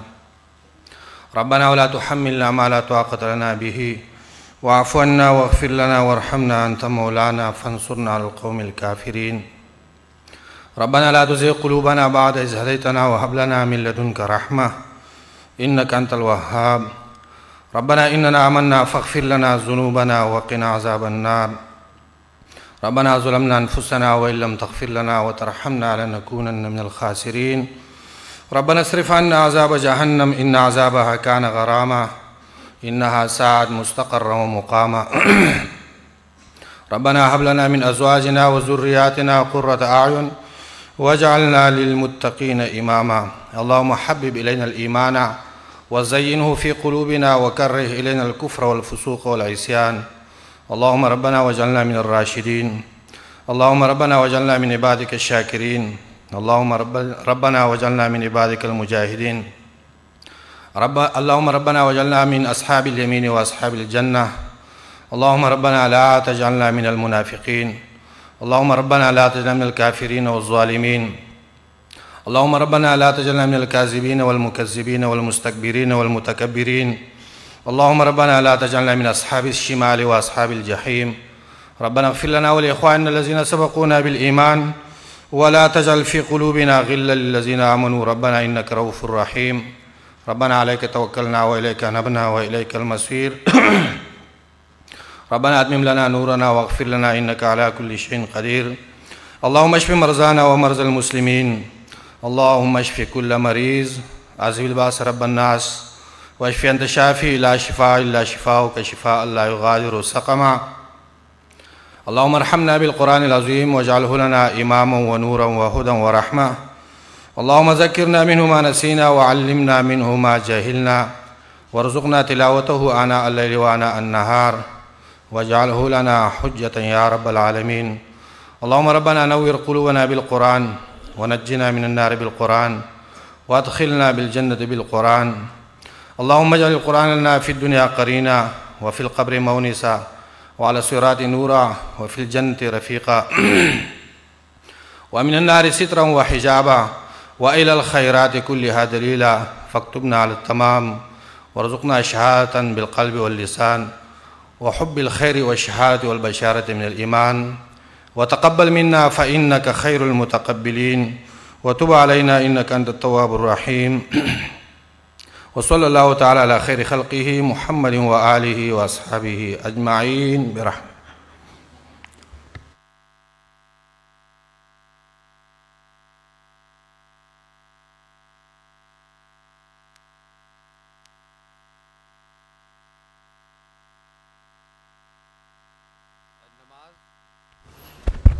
نماز ہم انشاءاللہ تعالی ادھر ہی ادا کریں گے باہر.